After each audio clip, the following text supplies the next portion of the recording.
Welcome everyone to our side event organized on the occasion of the 2023 High-Level Political Forum on Sustainable Development. The event dedicated to UN SDG Learn partnership, when we are going to talk about One UN Plus initiative to transform skill sets and mindsets for sustainable development. And we will start with the opening message from the Executive Director of the United Nations Institute for Training and Research.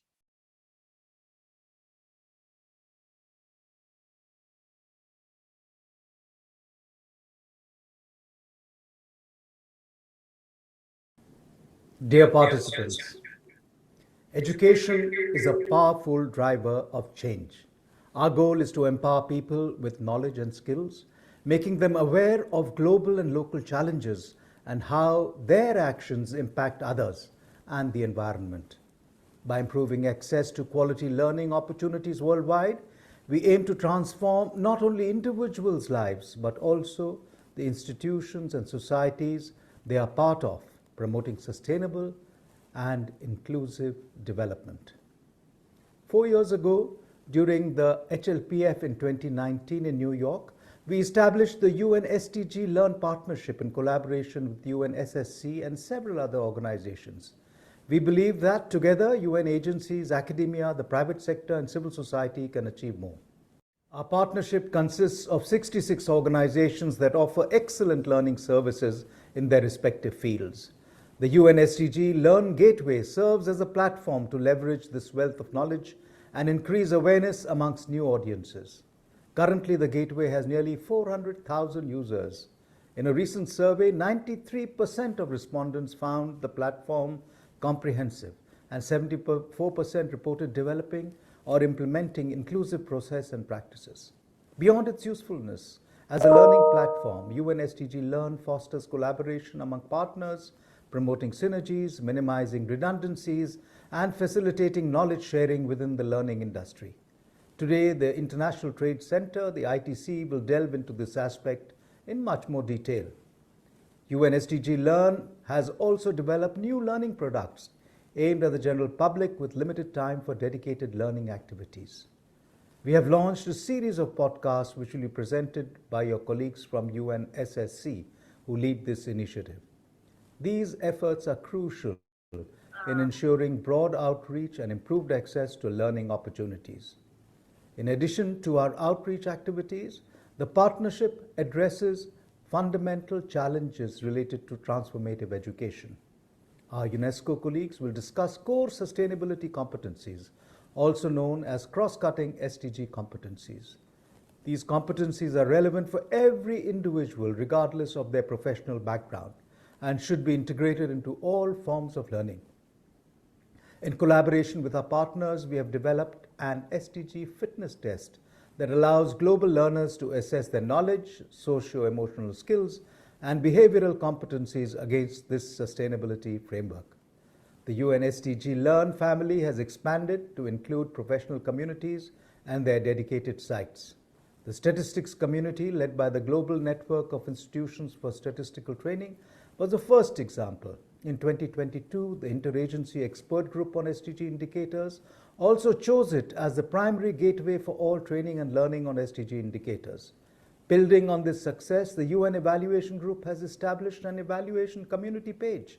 Furthermore, in collaboration with UN Women, we recently launched the Women to Lead community page focusing on women's empowerment. In 2022, we established the SDG for Business Task Force, led by UNIDO and comprising various partners working with businesses, including ITC, IOE, Global Compact, Global Reporting Initiative, Deloitte, and the SDG Academy. As UN SDG Learn expands its scope to include more professionally oriented learning and increase linguistic diversity, we have developed a new platform feature called Learning Pathway. This feature aims to enhance collaboration amongst partners by enabling them to co-develop pathways composed of their respective courses and provide certification to participants. By the end of this side event, we hope that you will have a better understanding of the learning needs, available learning services, and integrated learning approaches for the SDGs. Additionally, you will learn about the contributions that different UN and non-UN partners, including universities, bring to the table. Enjoy this course. Thank you.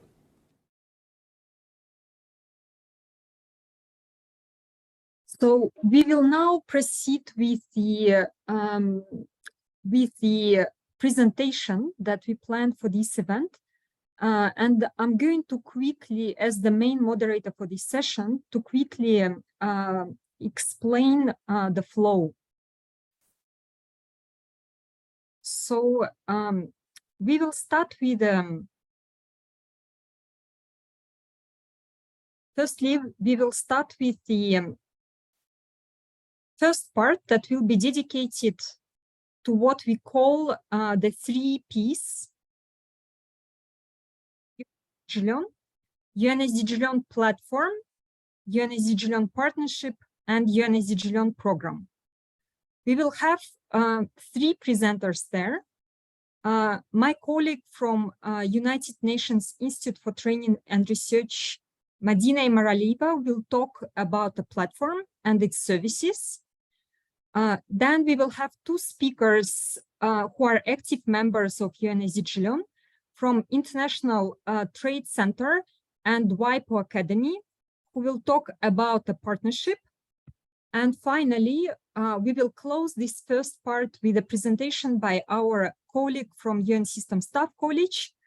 And also UN System Staff College is providing the Secretariat services jointly with UNITAR for this initiative.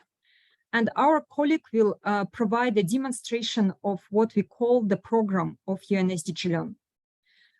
During this first part, we hope we will be able to show you what has been done, how the partnership has been functioning, and we'll keep a little bit of time also for questions and answers. In the second part, we will focus a little bit more on different communities of learners and how their needs can be met best. So we will kick off with an overall presentation about core sustainability learners for everyone. This will be led by UNESCO. Then we will have 2 colleagues who will talk about the SDG for Business Task Force and the needs of, in particular, of MSMEs, micro, small, and medium-sized enterprises, but also a more profound transformations that need to take place with regards to the labor force and related skill sets. And then finally, we will also have a part that will be dedicated to our professional community pages. So we will start with the example of the statistics community, then we will have an evaluation community, and we will close also with a community of practice and learning materials around gender.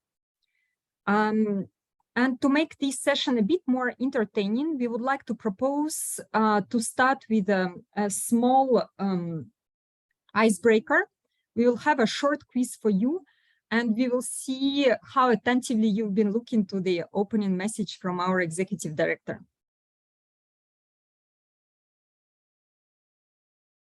So we are going to project it on the screen.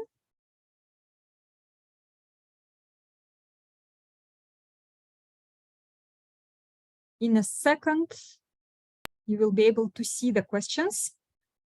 So please scan this QR code. And then you will be able to join us on the Mentimeter. And we'll have 3 questions for you. Very short.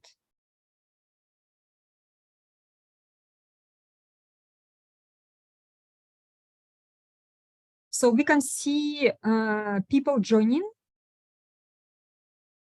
We will wait for a little while to have more participants on the Mentimeter.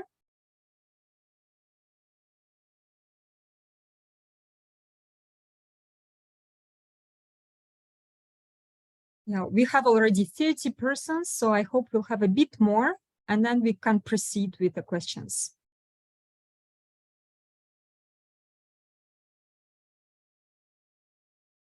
So someone is asking, how can I scan from my smartphone, from this smartphone?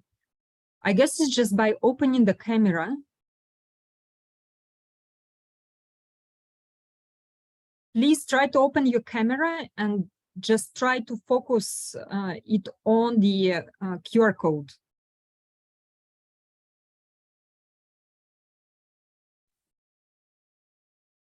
We just wait for a little bit more.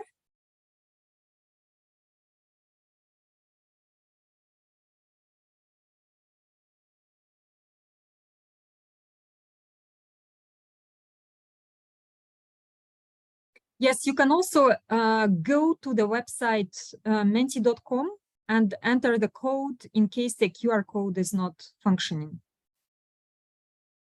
The code is 7660 2000.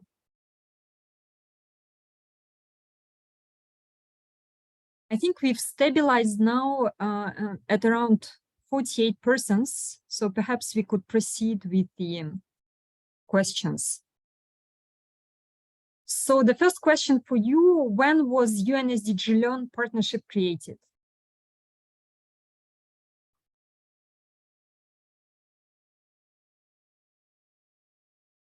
So you can now answer the first question.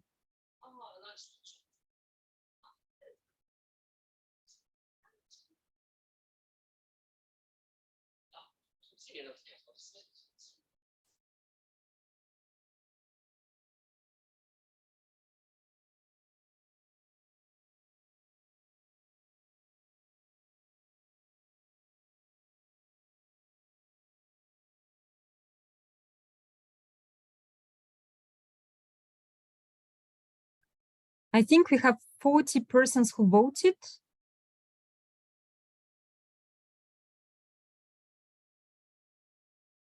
Please, those who are on the app, please try to vote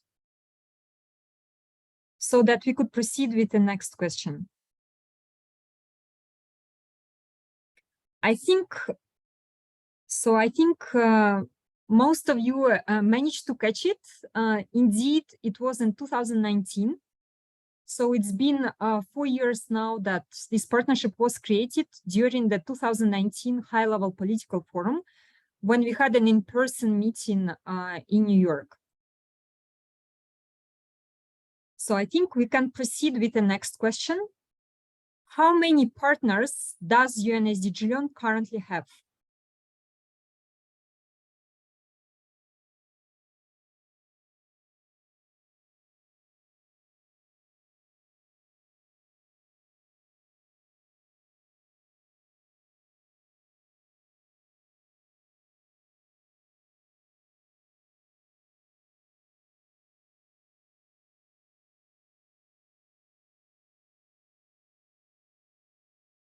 So we also now have more than 40 answers.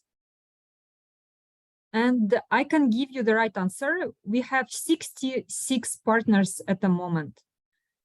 And in fact, within UN SDG Learn partnership, you will find both UN agencies, but also other organizations, think tanks, academia, etc. And the last question, how many users does UN SDG Learn have at the moment?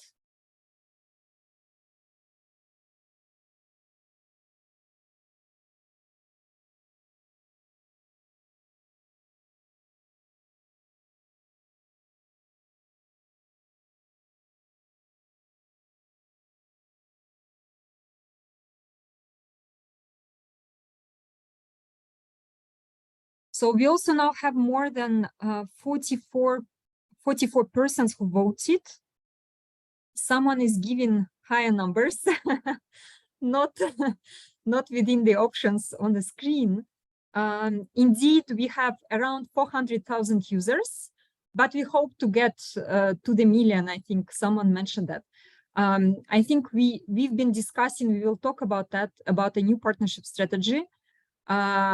We wanted to have 500,000, and we are not far from it right now. And the next milestone would be 1 million. So I hope it was the last question. Maybe we had one more. No, so that was the last question. And we can now proceed with the presentations. We will first start with, as you may recall, I referred to as the platform. So essentially, it's an online gateway.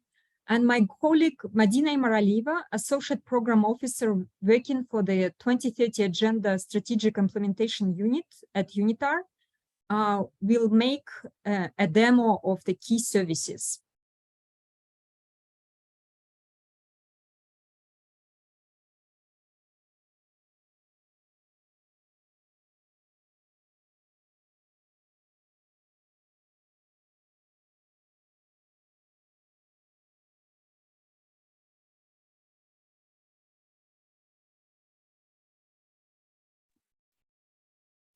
Good morning.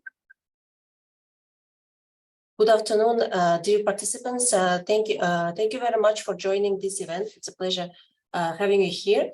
So I will show you quickly how the platform looks like and what kind of learning opportunities and functionalities and learning services that you can find on the platform. This is the main landing page of the UN SDG Learn platform. You can see that that there are many options that are available for you to find the learning that fits your needs. So let me start with the main SDG filters that we have. So here you can see that we have, you can find learning based on the SDG goals. And we also have 3 additional filtering tags called 2030 Agenda, Breaking the Silos, and Leave No One Behind. The way the platform works is very easy.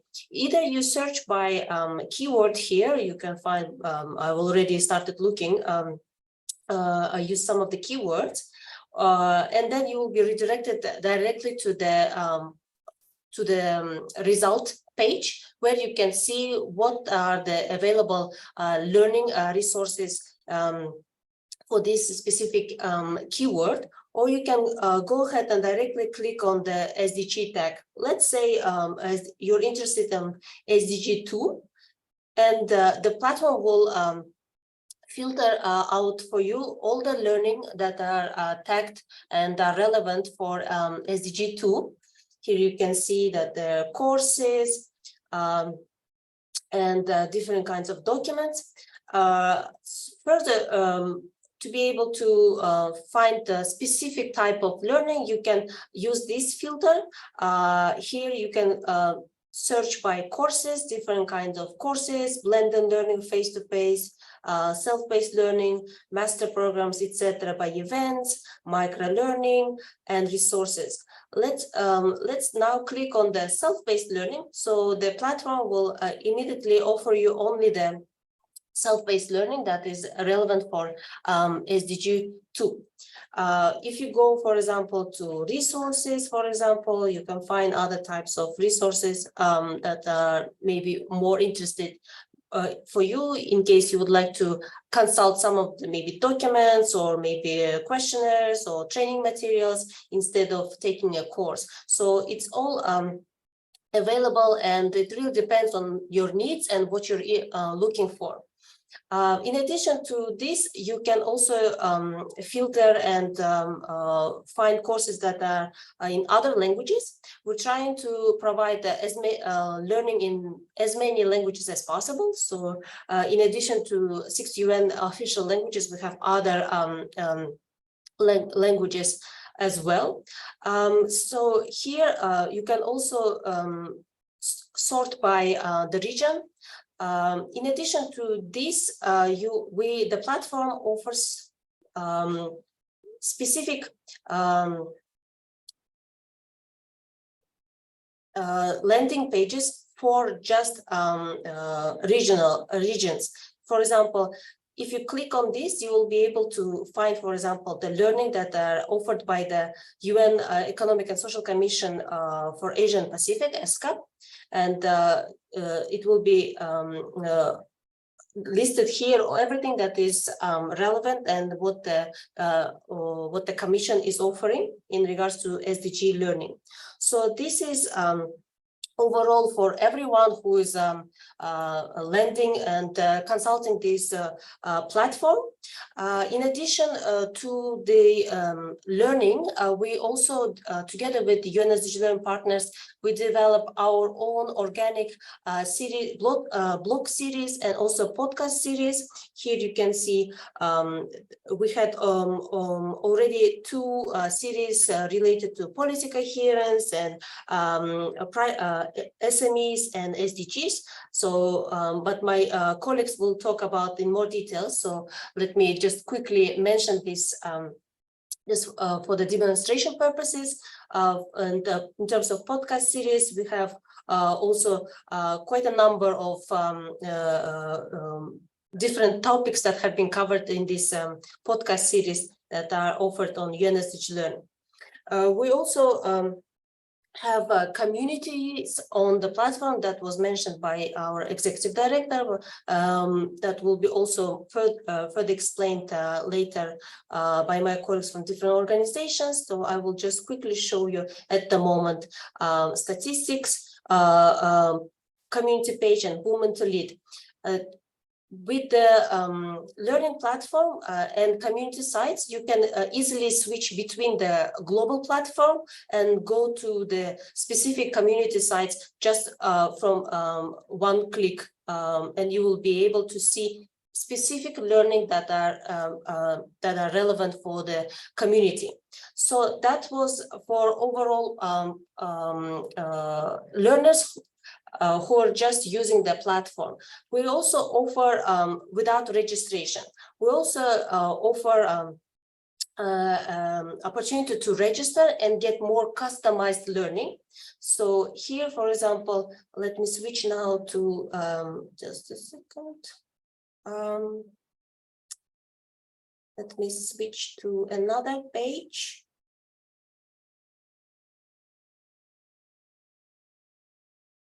Sorry. Here, I have already logged in. And you will be able to see that I have logged in, and here there are several options. You can go to straight to dashboard and to learning list and recommendations that I will show you in details. But first, let me show you that what we have both for registered and non-registered participants. These are assessments. The assessments that we have are, some of them have certificates at the end, and some of them are included and linked to the recommendation system that we have on the platform. Let's look at, for example, SDG fitness test. Here you can take the test. My colleague from UNESCO will talk about it more details. And after taking question by question of the test, you will be able to land on the, just a second, on the page with the recommendation system. So either you can just assess your knowledge and skills, and if you would like to improve your the knowledge and skills that were, let me quickly show you, for example, on the SDG fitness test. Just a second. Sorry, I'm having a bit of technical issues here. Madina, just to flag that we have maybe 1 minute to show the final part of the demo. Thank you very much, Yelena. So I'll briefly to show that these are the results from the test, SDG fitness test. And based on the results that I have acquired here that were randomly selected answer choices, I received the recommendation from the system on what kind of learning I can take to improve my competencies, my knowledge and skills in this area. Here is specifically on cross-cutting competencies. So this is for the users who have registered and created account. They will be able to get specific recommendations from the platform. Otherwise, participants who also would like to have some recommendations from the system without the assessment, they can go and get the recommendations based on their specific interested goals. For example, here I have clicked SDG 14 and I have already the recommended courses based on the goal. I have also indicated that I am a data person and the platform provides a specific learning for this mental model. So this is for the registered participants. And the last thing that I wanted to show you that we will be launching a new service called Learning Pathways with certification at the end. Here you can see it has not been launched, but we are already putting together for the launch. This specific learning pathway is on inclusive training. So it's composed of several sections, modules, that are relevant for the inclusive training. And one we would be able to enroll, and after enrolling themselves, track progress, go to the specific provider's website to take the learning, and here come back and mark as complete. And after marking all of them with 100% progress, then there will be an opportunity to take the final assessment from the platform, and based on the results, get the certificate for this specific learning pathway. So with that, I would like to stop sharing my screen and pass the floor back to Elena. Thank you. Thank you very much, Madina. So you've heard really what is key to UN SDG Learn, and really what drives UN SDG Learn. It's the partnership. It's the partnership organizations participating in UN SDG Learn. And we are going to talk about that now, and we will have brief interventions from two colleagues. The first I would like to invite to talk about partnership would be Rafael Dart, who is the head of SME Trade Academy at the International Trade Center. So Rafael, the floor is yours. Thank you very much, Elena. Can you hear me well? So I'll quickly share a few slides. Yes? And we can see your slides too. Yeah. Thank you. So the SME Trade Academy is the product or the online learning platform of the ITC, the International Trade Center. The International Trade Center was created by the UN and the WTO 59 years ago. So we're turning 60 next year, big party coming. We are the only UN agency dedicated fully to supporting SMEs from developing countries in trade. And we work around 5 pillars: sustainable and resilient value chains, inclusive trade for women, youth, and vulnerable groups. We, of course, central now is the green transition and trade solutions. So it's an important aspect of our work today, of course, but also using technology to achieve this. So including digital connectivity and e-commerce.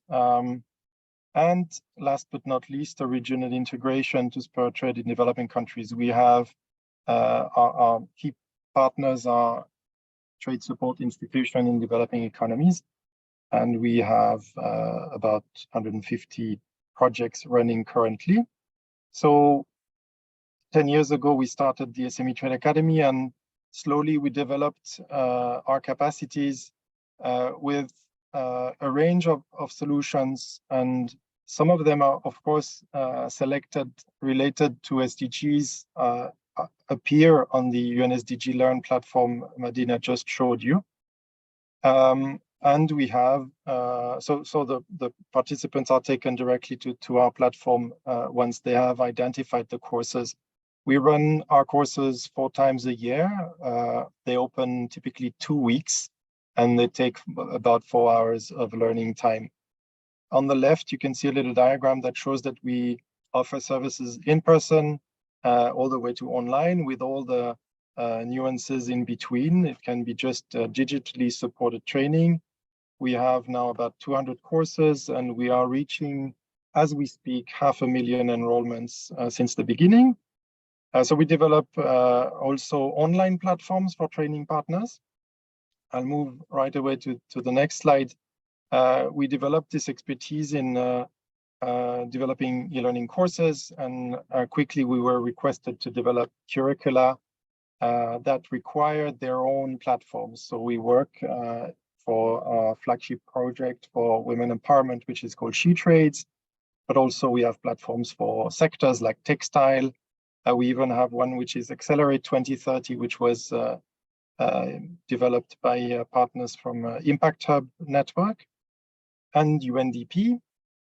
And on the right side, you can see that we have services from online coaching tool to community posting pages, digital presentation. I won't name all of them because I would like to focus on the partnership aspect. For ITC, partnerships is absolutely important. We were lucky enough to be approached by USDG Learn organizers early on. And so we participated in it since the beginning. And in summary, the partnerships aims to achieve the several outcomes. You heard earlier contribute to the implementation of Leave No One Behind initiative by meeting the needs of vulnerable groups directly and indirectly through learning opportunities, but also increase the outreach to learners by offering courses in different languages, regions, and formats. This is not possible without the partnership. We discuss also among partner members to ensure high quality learning services and products. We also learn a lot from our peers. We have the objective also to enhance the learning experience by providing guided learning through assessments, self-assessments, and other methods, and reach a wide audience of learners worldwide, promoting mindset and behavior change in support of the SDGs. And last but not least, strengthen the capacities of organizations, both public and private, to contribute to the achievements of the Sustainable Development Goals. I don't know if I should wrap up now and pass it on to the WIPO partner. You can have 1 minute more, okay. Rafael. So thank you. I'll finish with some points to strengthen the partnership.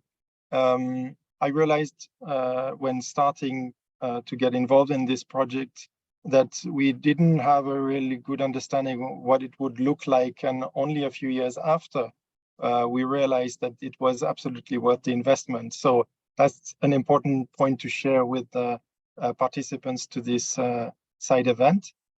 So to improve, we need to improve our several actions are needed, improve understanding of training needs for diverse vulnerable groups, but also identify new partners to expand the scope and linguistic diversity of the courses, invite new partners with training that meets specific target audiences needs. That's a challenging one. And identify UN SDG Learn champions to disseminate and utilize the work, including regional organizations, and then meet demand in new topics and address gaps in SDG learning, and last, foster innovation-driven approaches to learning. Thank you for your attention. Thank you very much, Rafael. We will now, I will now introduce our next speaker. We will have Venus Narayan, who will speak on behalf of the WIPO Academy. She had to step in for her colleague, so please, Venus, the floor is yours. Thank you, Elena, and thank you, Medina, for managing the PowerPoint. I am here today speaking on behalf of Altay Tedler. If you could go to the next slide, please.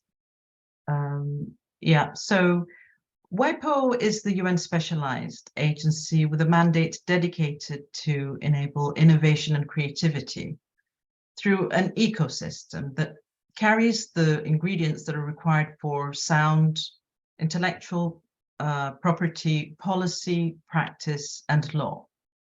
WIPO's vision is founded on making intellectual property accessible for everyone, everywhere.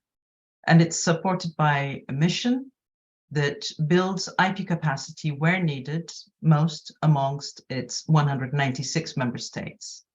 WIPO manages a global policy forum made up of 26 treaties and 54 technical standards created for a more balanced and effective global intellectual property ecosystem that promotes primarily innovation and creativity. The impact is particularly rewarding as it manifests a transformation of ideas into creative inventions that offer new solutions, not only to business innovation, but also to social and economic development. Next slide, please. So WIPO responds to the demand-driven development of national IP strategies in line with national economic development objectives, and it provides assistance to strengthen intellectual property systems and services offered by national IP or intellectual property offices. This covers a very wide range of interventions, starting from drafting national IP strategies to managing international patent, trademark, and design systems, IP statistics, and sustainable technology, and a lot more. A considerable investment is also directed towards human capacity and skills development.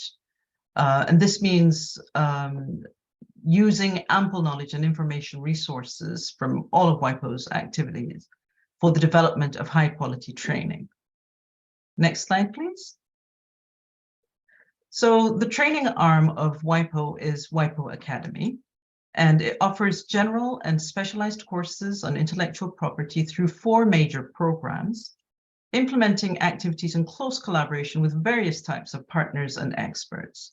The programs offer wide-ranging intellectual property knowledge and education through the summer schools, a joint master's program, distance learning, and professional development programs. And those programs constitute the core of what makes us the World Center of Excellence on Intellectual Property.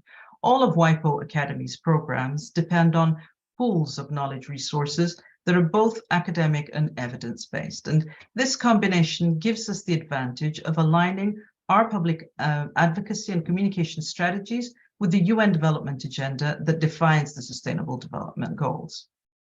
Next slide, please. The Development Agenda will continue to be an important mechanism for WIPO Academy, particularly for extending its IP knowledge and capacity building outreach to a wide variety of stakeholders and partners worldwide.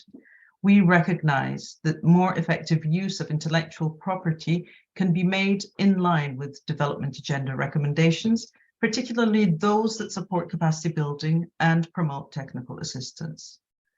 The success stories and best practices associated with the creation of value through intellectual property, the implementation of effective intellectual property policies, and the efficient administration of IP registration systems are increasing by the day in the developing world. And we work closely with our partners on the ground to ensure that their knowledge and best practice is widely shared through all of our courses and further customized to their legal context and the legal context of respective countries, so that they can use that material on their own platforms to a population that is closer to the ground. And we continue to update the system as we continue, as we build upon them. So we have a multi-pronged approach to partnership that is open to both public and private sectors, and particularly academic and professional networks, IP national and regional institutions, as well as UN agencies and international organizations. And our partnership includes youth, including IP for Youth ambassadors. Next slide, please. So we work with partners in over 60 countries and collaboratively with over 300 IP experts globally. In our experience, and this is the distance learning program at the WIPO Academy specifically. So in our experience, the key ingredients for successful collaboration in e-learning, and more so in hybrid learning, has been our ability to fulfill the realization of creative potential and innovation among students, researchers, educators, professionals, and scientists. So the distance learning program of WIPO Academy makes it possible to obtain, through mutual effort, programs that integrate into the IP global ecosystem, particularly in low-income and transitional countries. So our expertise and decades of experience in course development and delivery through various modalities, including new information technologies, facilitates our ability to increase influence and extend our services to new stakeholders. Next slide, please. So working with UN SDG Learn offers us the potential of multiplying our e-learning and hybrid teaching outreach as we continue to work with and build networks of seasoned professionals and experts in places where they are mostly needed. Our commitment is to provide knowledge and skills using the AAA method, anywhere, anytime, and anyhow. And as we fulfill this commitment, we are dedicated to customizing our teaching and learning tools to the context of national and regional realities, learning from our partners through special events and roundtables, and facilitating a future that fulfills the vision of IP for everyone, everywhere. Next slide, please. So these numbers reflect our current outreach. In 2022-23, we have received 408,397 participants, of which half were trained by the Academy and a third by national intellectual property offices. Youth make up the majority of our course participants, and more than 46% of all participants are women. During the past 2 years, we have sharpened our focus and extended our partnership potential to increase our service to small and medium business enterprises. This latter aspect of our work opens up vast opportunities to work with other UN agencies already engaged in building the capacity and skills of youth and SMEs, such as ITC, and so that the benefits of IP investment to business is adequately understood and to the extent possible fully utilized. Next slide, please. Sorry, Venus, you would need to wrap up so that we are not behind the schedule for other so this is actually my last slide. So these numbers give you a broader idea as to the level of participation we received in the past 2 years. And we continue to collaborate with member states as we train these participants. We've had good collaboration from ITC, UNESCO, UNCTAD, and of course, UN SDG Learn. And we expect that our partners will enrich our courses and that our courses will motivate participants to strive for the upkeep of their contributions toward the respective country economies and for social good. So my last slide is just to inform you about our courses, many of which are free. Please do visit our website and you will find additional free courses on the UN SDG Learn platform. Simply run a word search for WIPO and you will arrive at the relevant page. That's all from me. Thank you very much for your attention. Thank you very much, Venus. I'm going now to introduce our last speaker for this part of the event. This is going to be our colleague with whom we work very closely, as UN System Staff College also provides the Secretariat for UN SDG Learn. Pauline Duman, Knowledge Management, Communications and Reporting Officer from UNSCC. Hello, everyone. I am just going to share my screen. I hope you can see that. Yes. All right. Good day, everyone. My name is Pauline Duman, and I work at the United Nations System Staff College, as what Elena already mentioned. And I am co-advancing with our colleagues at UNITAR the work of the Joint Secretariat of the UN SDG Learn. And maybe you also are familiar with my voice. I am the host of the SDG Learn Cast, which you will find on the UN SDG Learn platform. But before I start my presentation, let me just give you why I love the UN SDG Learn. If you think about it, the landscape of sustainable development learning is so complex, and a lot of you are looking for ways and areas where you can just kickstart your learning journey on sustainable development. And I find the UN SDG Learn bringing those 66 partners who are also providing sustainable development learning together in one platform, one go-to place for you, the learners and our leaders, the future leaders and current leaders, just to find the best available course. And I believe that this is really the power of the partnership of UN SDG Learn. And I can see that in the chat, there are a lot of people who are also happy and benefiting from the courses that are available on the UN SDG Learn platform. So in the next 5 to 7 minutes, I will just briefly present the SDG LearnCast, which is the UN SDG Learns podcast show featuring conversations with experts and leaders on sustainable development topics. So my presentation is divided into 3 parts, the why, the who, and what's next. So let me just start with the why.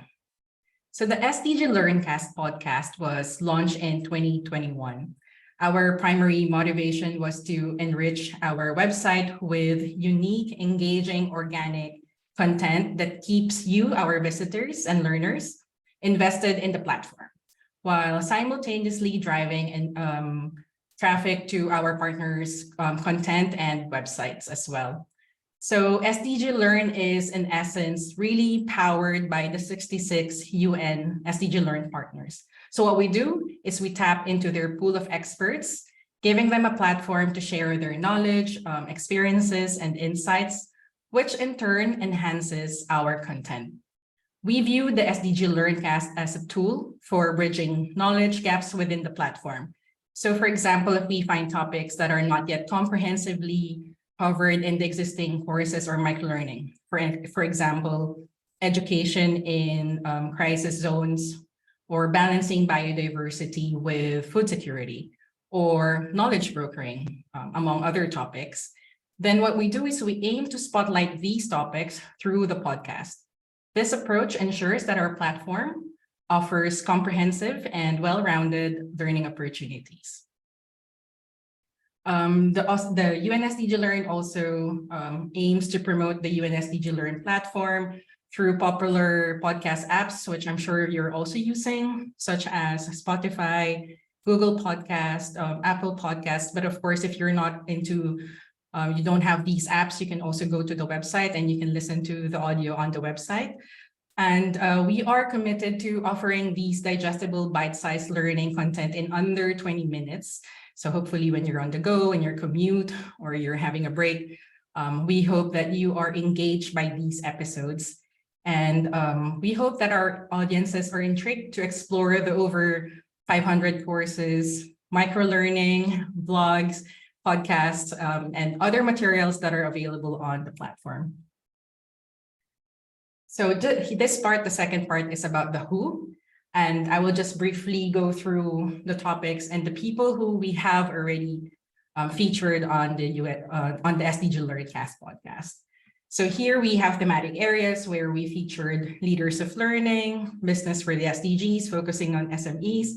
And you will see that a familiar face, Rafael, who just spoke earlier, who we featured, and also leaders for sustainable development. We also covered several top speakers and topics on science, technology, and innovation, and also food security, biodiversity, and education in humanitarian context and protracted crisis contexts.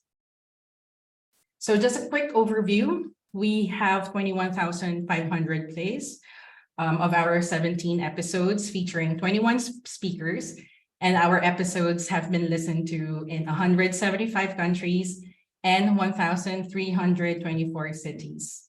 Most of our listeners are female, and they are between 23 to 44, most of them. This is the demographics of our listeners who are app users. So this is really based on apps, but on the website, there's more nuance when it comes to the listeners.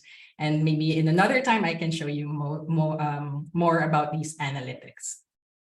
But I think the last part of my presentation, I think, is the most important, because we want to, of course, excite you with what's next. And we hope that we could capture your imagination by the future directions of the SDG LearnCast. So of course, similar to other podcasts, we aim to diversify our content, exploring a wider array of sustainable development topics to capture your interest. And of course, the interest of a broader audience. So we are excited about the potential of our podcast episodes evolving into micro courses. These standalone sessions will tackle different facets of sustainable development and offer listeners an accessible learning journey. So our explainer audio in the future, hopefully, will further demystify complex concepts, presenting them in a format that's easy to understand and hopefully highly engaging. So as I mentioned, engagement and relevance are vital to us. And this is why we are planning to introduce interactive audio features like quizzes and Q&A sessions to heighten audience participation. And hopefully we'll continue to value, and of course we will continue to value and incorporate listener feedback in shaping our content.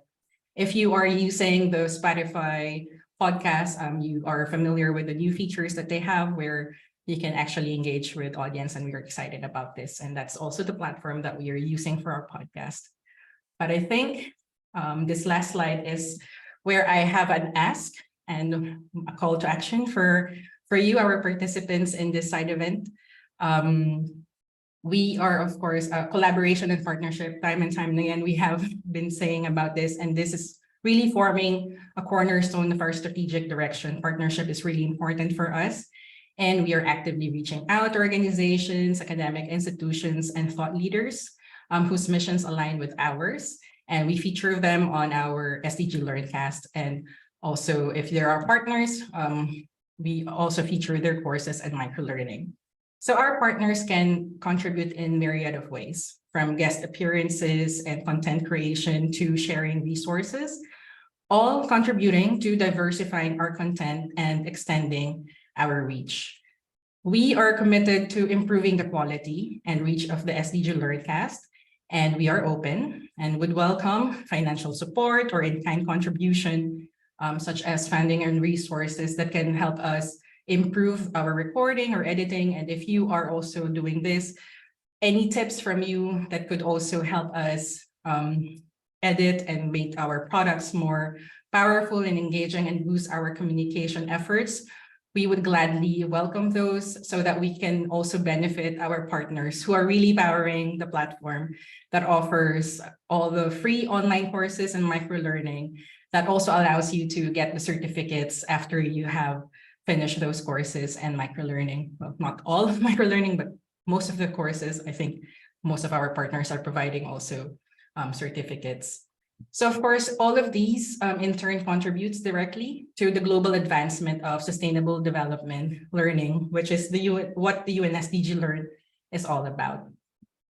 And I think that's it. Thank you so much. And if you want to continue our conversation, please email us at this email address. And I have a personal favor to ask. If you have benefited from a free course on the UN SDG Learn that you found on the UN SDG Learn, when you post that certificate on your social media account, please tag us on social media so that we also know that you have benefited, and that would greatly, how do I say, boost, of course, the happenings of the partners of the UN SDG Learn who have been providing these free courses to all. Thank you so much again, and I wish you all a great day. Thank you very much, Pauline. I see there are also quite a number of your followers, I think, who are with us today. What we are going to do, we will try to keep a bit of time at the very end for questions and answers because we are behind the schedule. We would have like to know who is attending today's event, so we will very, very quickly do the actually a very quick energizer. We are going to ask you again to use this QR code. And we will have one question for you, essentially, which constituency are you from? Are you from UN? Are you from the private sector? Maybe you are a civil servant within your government or local authorities, or you are working for an NGO. That's what we would like to know. So please scan this code. And I think we are going to use a bubble option where you can simply type shortly, whether it's business, etc. Business, government, academia.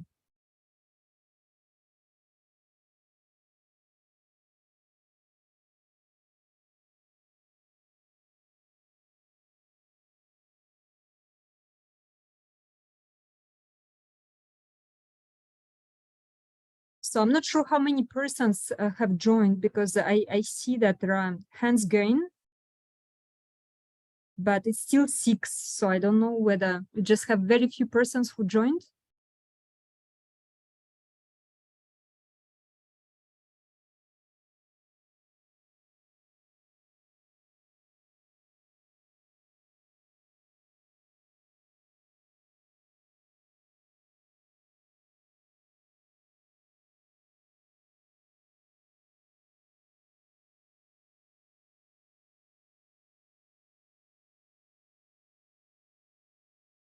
Okay, someone is saying finished, cannot vote.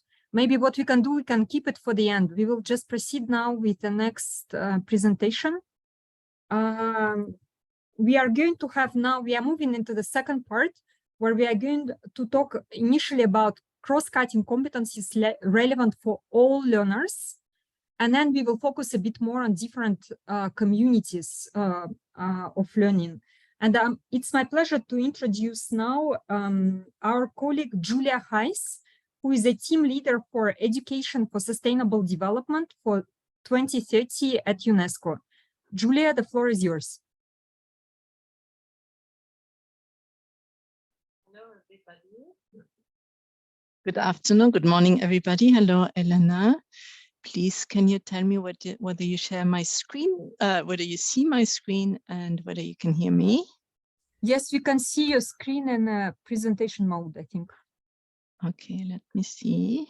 Should be better like this, right? Right. It's right now. It's good now. Thank you. Excellent. Okay.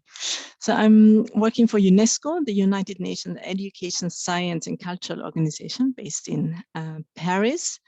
And we are leading a big program which is called Education for Sustainable Development.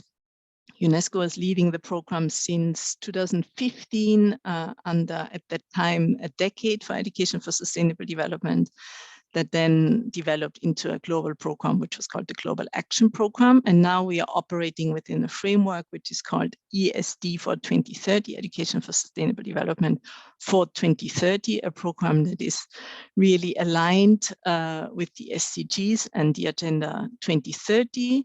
It's a program that aims to review and reorient all levels of education and contribute to sustainable development. And the focus is really to look at the quality and relevance of education. The roadmap that you see here on the image is our guiding document. Another aim of the program is to really support country mobilization towards education for sustainable development. So we're helping countries to develop sort of holistic programs on ESD, not only focusing on the education sector, but on other sectors, since sustainable development is a cross-cutting effort. And then ultimately, what we really would like to achieve is transformative education, an education that can support the transformation that we need if you want to embark into sustainable development and achieve the SDGs. Here very quickly, just to tell you which communities we are working with. So those are the 5 priority action areas we are dealing with. On the one hand, we would like to make sure that that transformative education, ESD, is reflected in policies. On the one hand, education policies, but not only.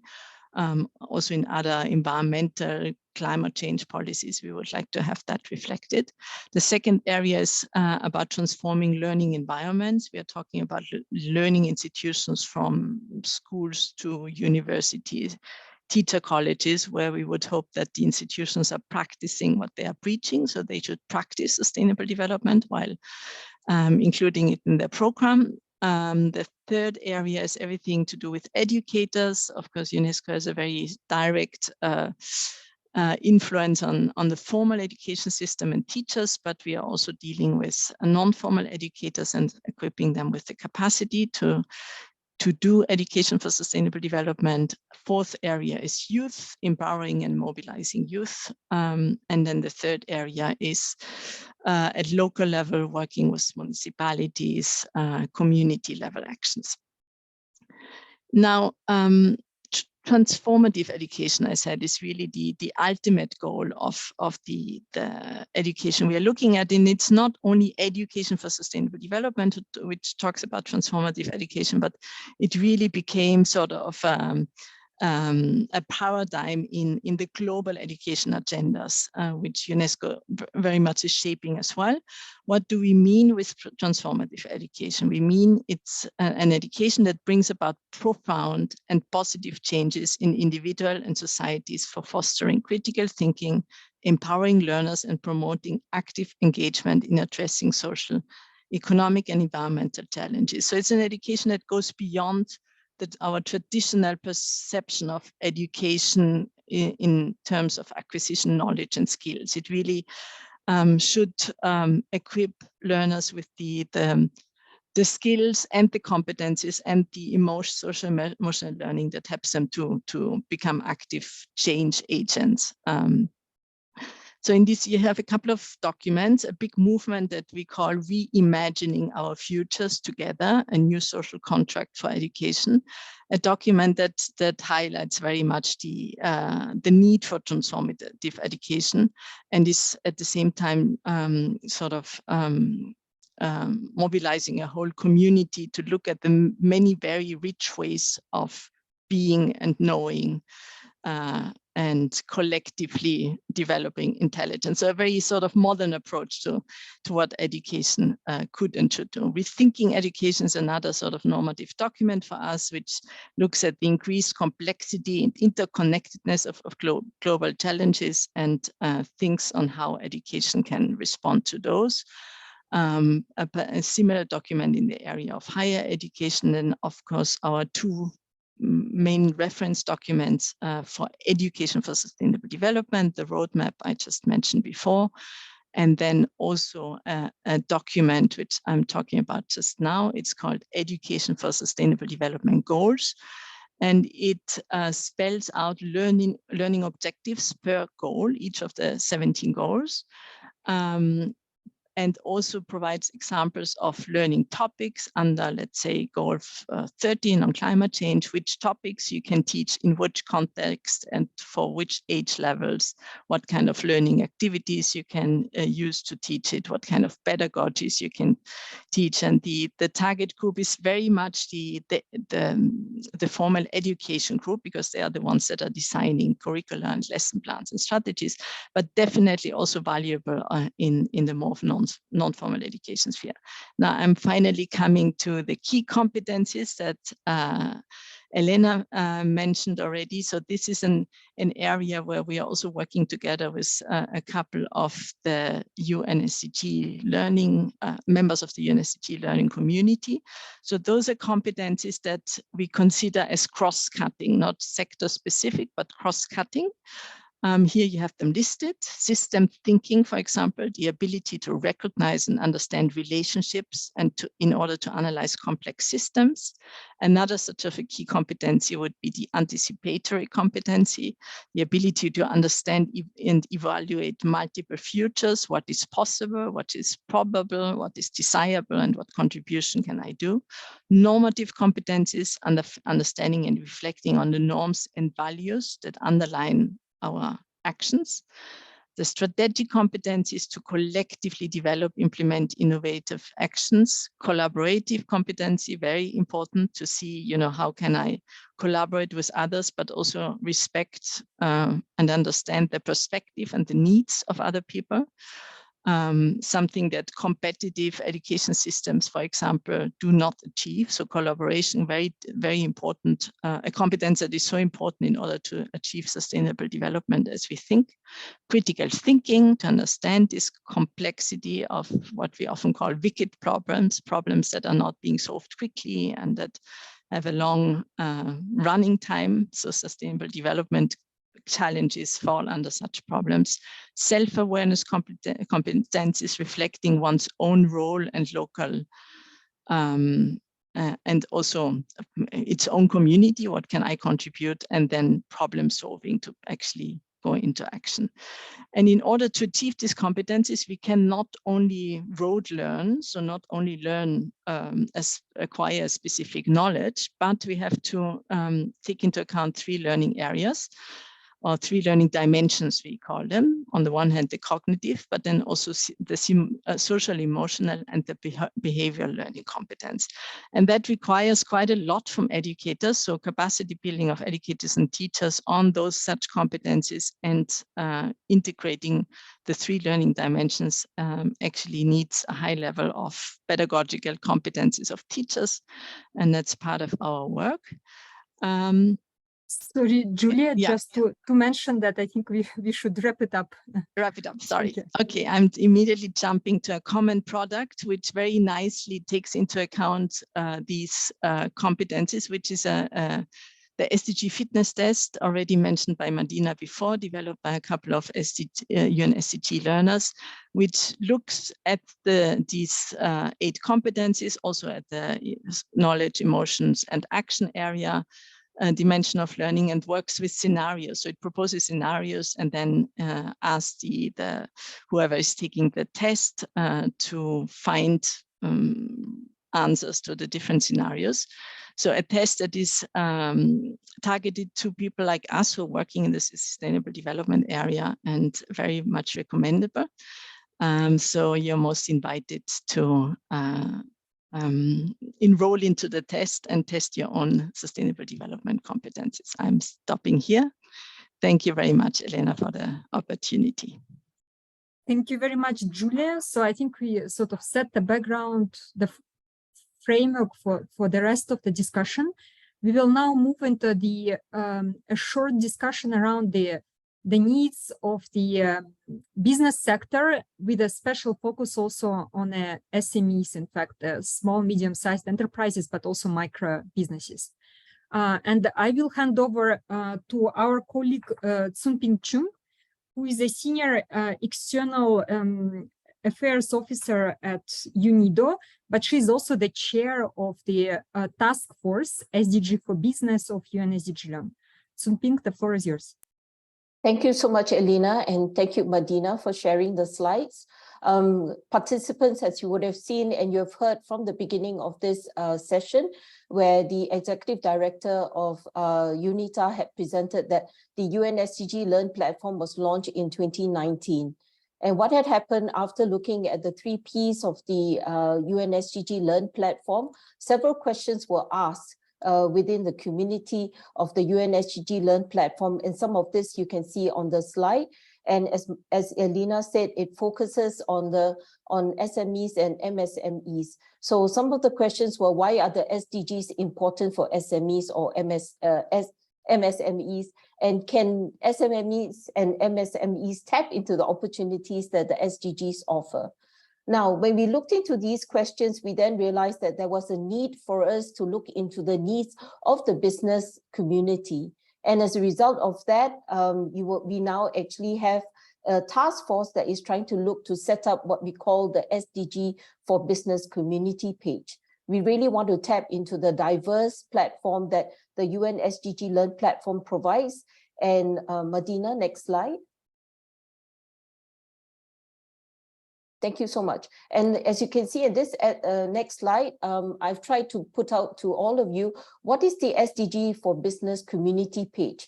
This is going to be a new page that will try to address the needs of businesses. And as Lena said, in particular, the SMEs and the MSMEs. And why do we want to do that? You've heard from colleagues like Pauline and Raphael that it is really to ensure that we have learning opportunities that are better suited for a specific group and to target that learning for that specific group. And here in this case, we believe that the SMEs and MSMEs will definitely benefit from a page that concentrates on their learning needs. And the question is, why do we care? Why should we do this? And from the UNIDO's perspective, whereby our mandate is to promote and accelerate inclusive and sustainable industrial development, we truly believe that SMEs and MSMEs will play a very important role in the wider industrial ecosystem.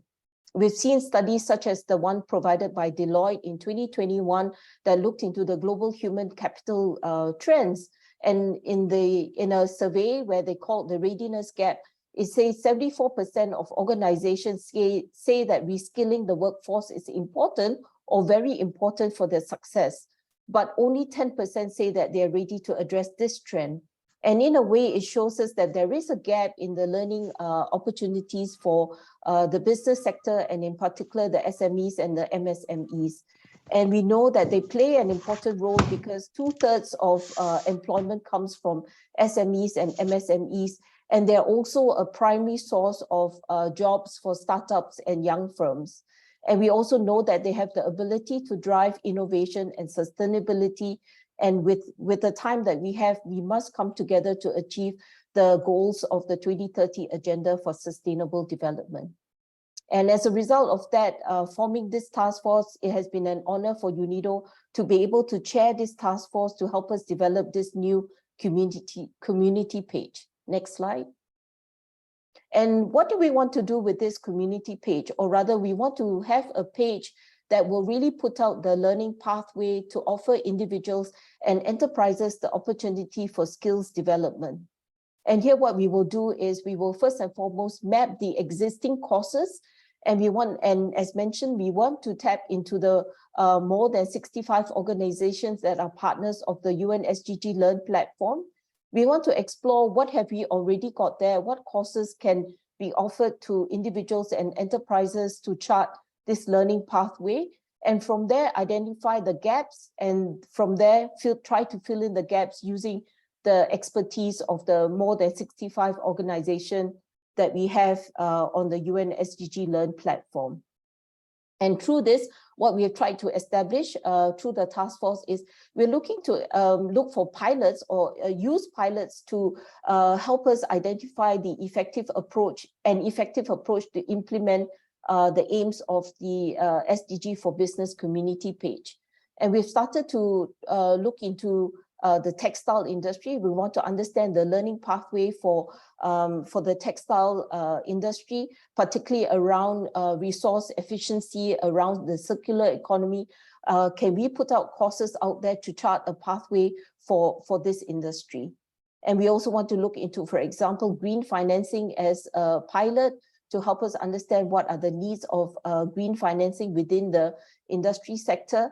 And finally, we want to look into the importance of industrial policy and how do we build this capacity towards using industrial policy, bringing together the different partners from government, private sector, civil society, and any other partners who may find this useful for them to build their training needs and to build their capacity. So this is in a nutshell what we're trying to do as part of the SDG for Business community page. And we would also call out to other interested partners to come and join us.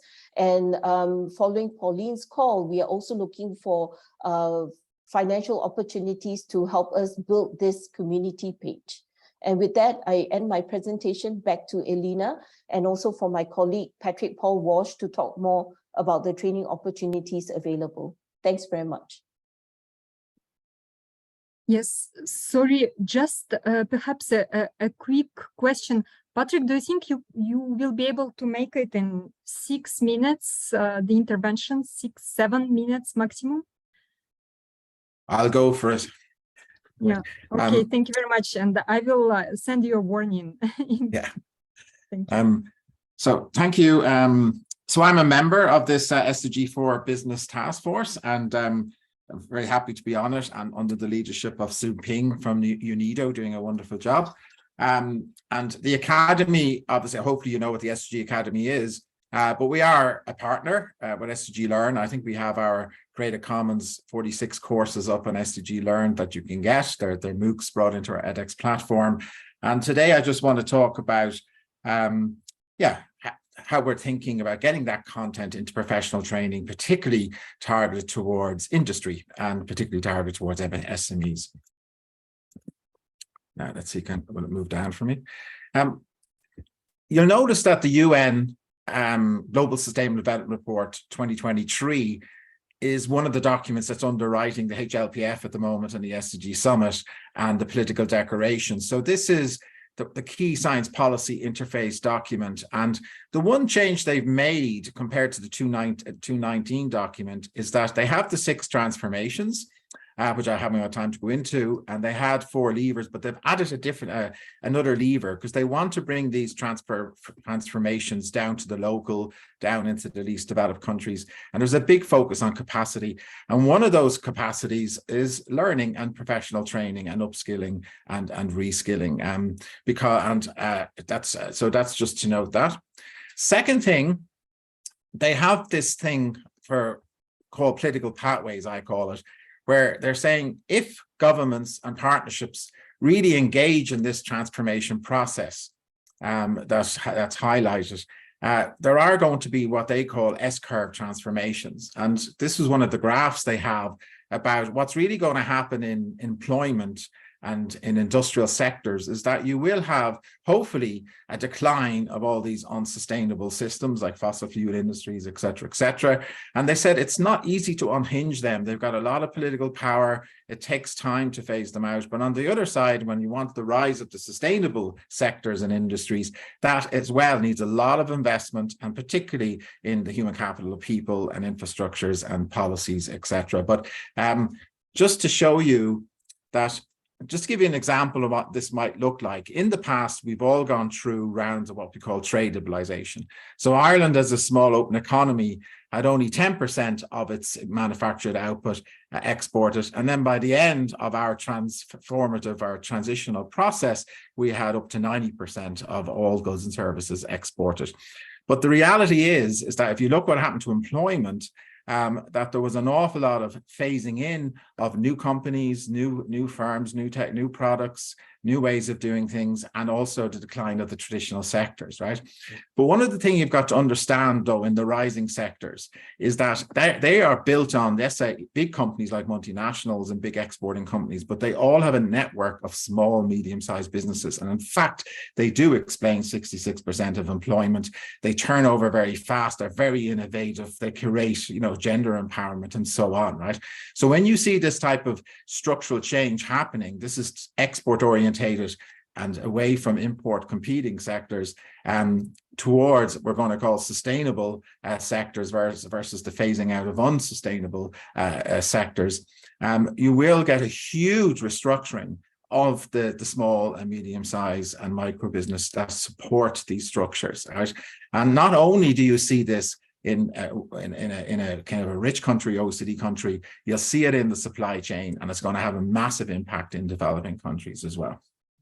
The one thing, this sort of idea in industrial economics actually came from Hirschman, where when he was thinking about export orientation and the criteria for bringing investment, and this is the way we used to think about our investment strategy in Ireland in the 50s, and now we're thinking even broader, but linkage was always a criteria, right? So in the sense, like, how can Ireland benefit from these companies in Ireland? Well, labor intensive, yeah, get the taxes, get the jobs, improve your balance of payments, but linkage was a very important one. Don't be importing all the supplies and intermediate parts. Create opportunities for small and medium-sized businesses that supply all the products and services to these big companies who are exporting, right?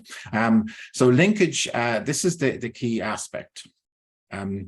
It's in SDG 9.3 in particular, but the focus that I want to say is that it's one thing, we have to be very, very careful in inducing these transformations, that we do it in a multilateral sense, right? Because, how small and medium-sized business or how other countries get on the supply chains, if we change the nature of these towards being inclusive and sustainable, industrialization or industrial development, industrial transformations, it's going to have a huge impact on the whole supply chain and the whole how we interact, say, with Africa or the least developed countries. So it's a kind of a responsibility in what we do in the learning, that it's not just focused on the upskilling and reskilling and mobility of workers in developed countries, but we do really focus on the implications for that in the least developed countries as well, as in 9.3.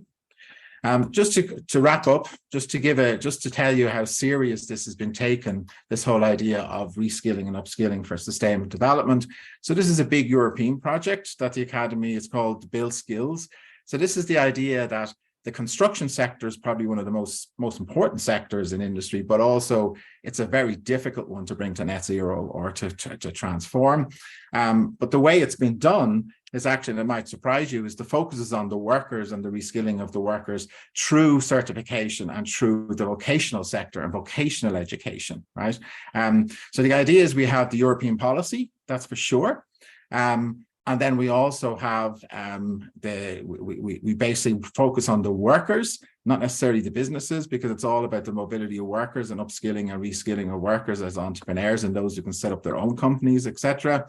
But these sort of skills have to be brought into the vocational training, okay?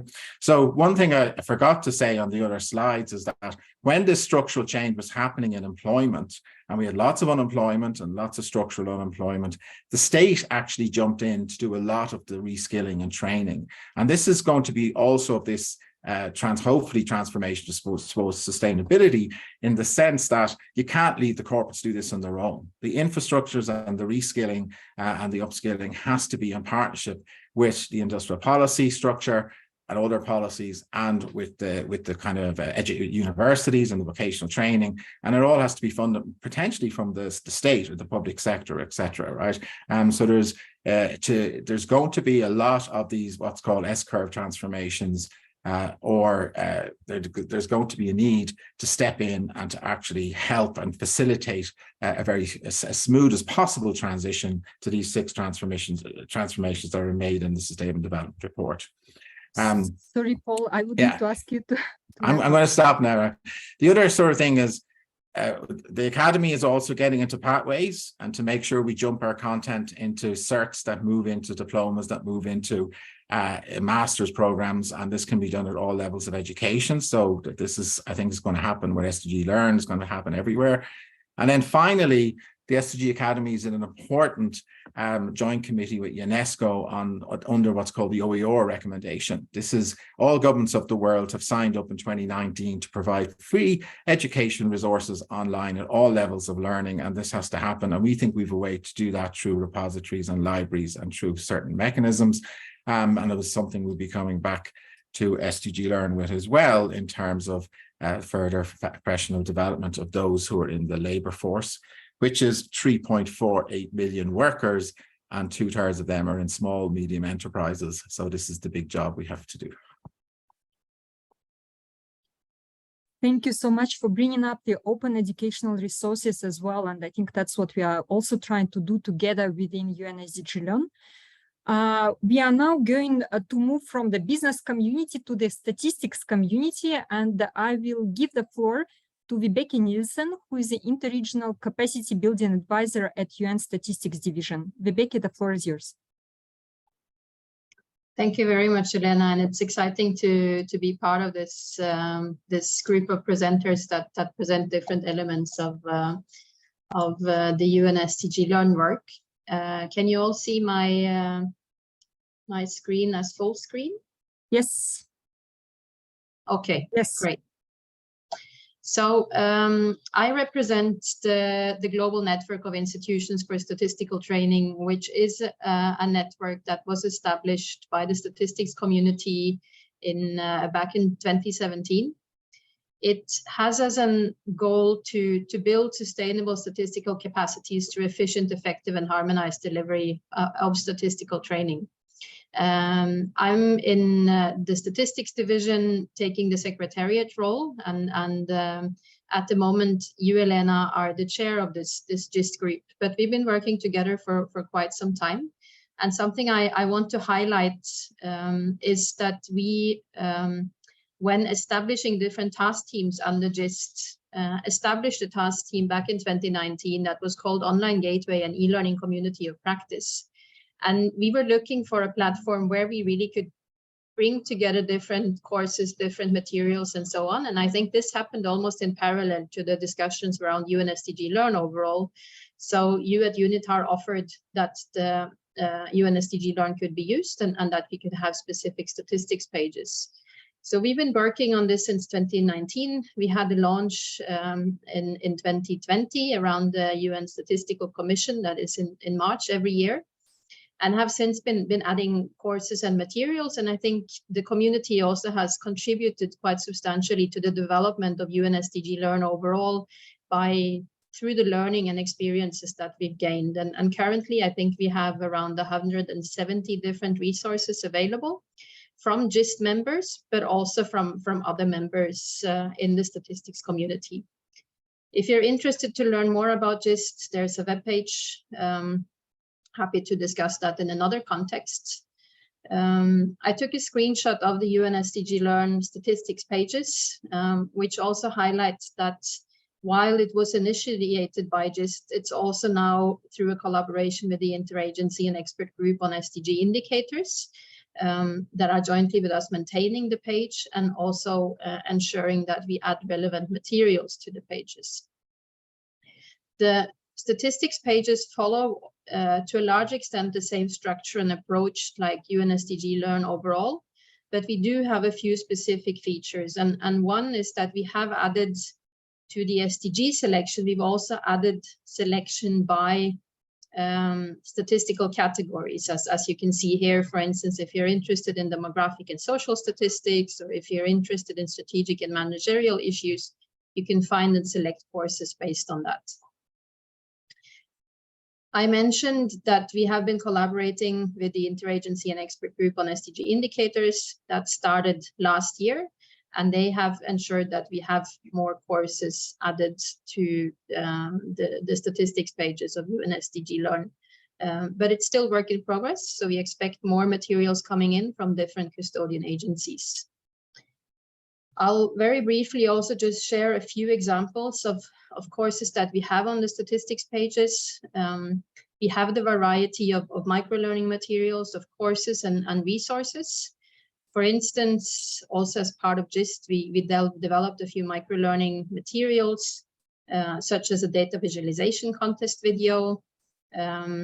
We have courses from FAO, which is one of the biggest contributors on the statistics pages with over 20 courses there. And also a custodian agency.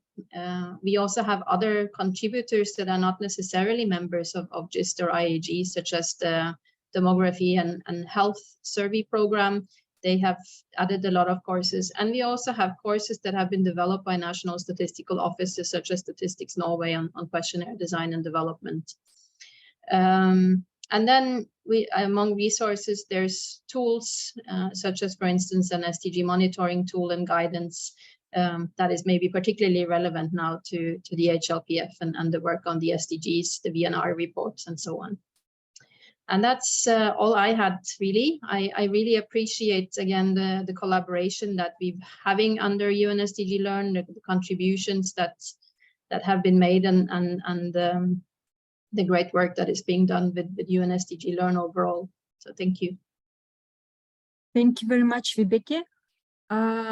So we are now going to talk. You've seen one example. Statistics community was our first community page. And in fact, it has sparked some interest among other communities. So we are going to have next speaker who will speak also on behalf of UN Evaluation Group, Marcia Pirelli, who is also working actually for World Food Program. We had a mistake in our slide. I apologize for that. But I've been dealing with Marcia in particular as part of, as a member of UNEG group. So that's where the misunderstanding is coming from. So Marcia, the floor is yours. Thank you very much, Elena. Thank you for inviting me to present during this important event on UN SDG Learn. So the United Nations Evaluation Group, UNEG, which I am actually representing here today. So I didn't see the slide, but I assume it said UNEG. But I sit in WFP, but I'm here representing UNEG. Is an interagency professional network that brings together the evaluation offices of the UN system, including UN departments, specialized agencies, funds and programs, and affiliated organizations. Through its professionalization working group, UNEG aims to enhance the competencies of professionals working in the evaluation function, as laid out in the UNEG Evaluation Competency Framework, which I will explain in a few seconds, and engages in capacity development initiatives. And the dedicated evaluation community site, which is currently under development, is part of the work to foster these two work streams.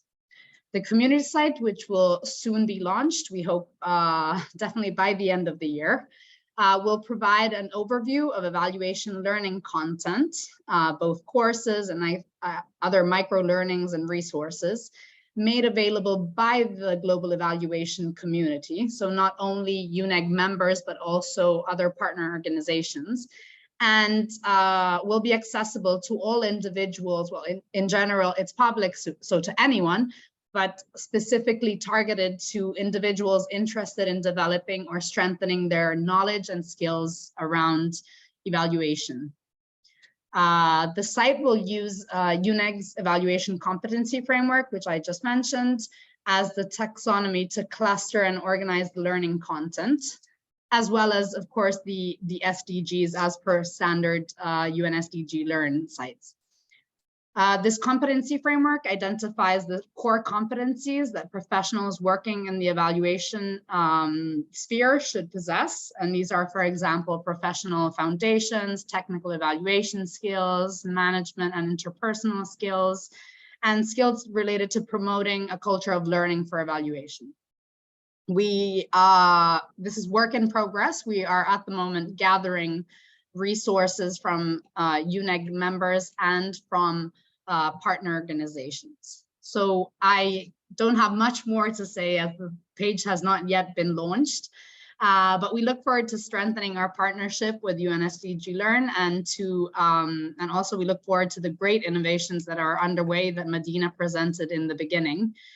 We also look forward to learning from colleagues from our statistics colleagues who have already launched their page, and also from others, to help us enhance the evaluation community page. Thank you once more, Elena.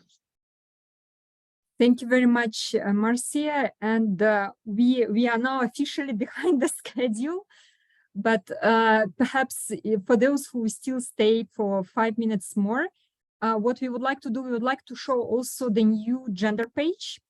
So essentially the first two community pages were around professional communities, but also we realized there is a need related to communities around certain cross-cutting topics.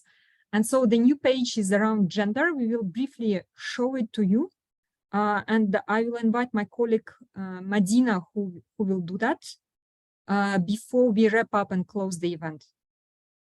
Yes, thank you. So as you have seen from my earlier demonstrations, when I started showing community sites, this is the Women to Lead community page that is focused on empowering women to take a leading role in society. And it was initiated by UNITAR as one UNITAR gender project, where all programs of UNITAR has worked together to create this one-stop shop place for all gender-related learning that are focused on leadership skills, women empowerment.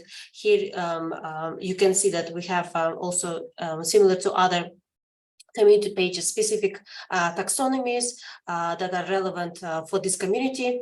And what is different, also something new that we have on the platform on this community site, is the forum functionality, where all the registered participants can participate in the forum, share their experiences, and exchange with others in the community. So this is all available to everyone.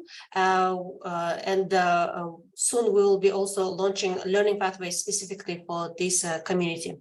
So I'll stop here. Elena. Thank you very much, Medina. I just wanted to apologize first that we couldn't really have enough time for taking questions, and in particular then also developing the answers. If there are any questions, please type them in the chat box now, and we will do our best to follow up with the speakers and try to get answers to you, in particular if there are very specific questions.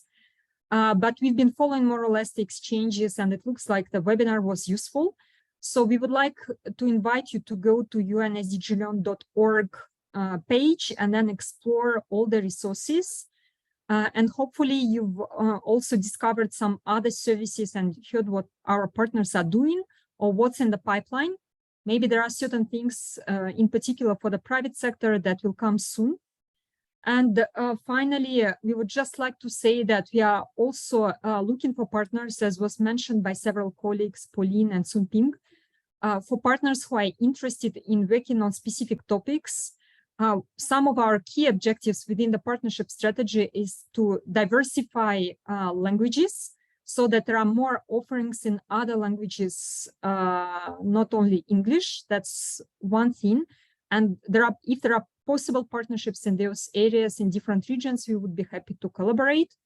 Then we are also looking for partners who specialize more in working, for example, with vulnerable groups, because we are still trying to sort of find a way of how we could better work on the needs of vulnerable groups as the main learners, but also those who work with the vulnerable groups.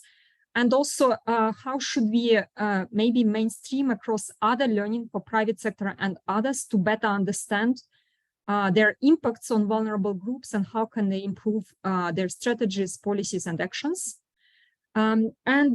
Finally, also, we are open to exploring opportunities for new professional communities or communities around cross-cutting topics, similar to what you've just seen right now on statistics evaluation or, for example, around gender. And there will be more things coming. We will be developing integrated learning pathways where you will be able to actually get a certificate for following a number of courses from different partners. So stay tuned in, and thank you very much for your participation in this event. We hope it was beneficial, and we invite you all to follow us. And again, please don't hesitate to send your questions if you have, in particular, any specific questions. Thank you very much. Thank you.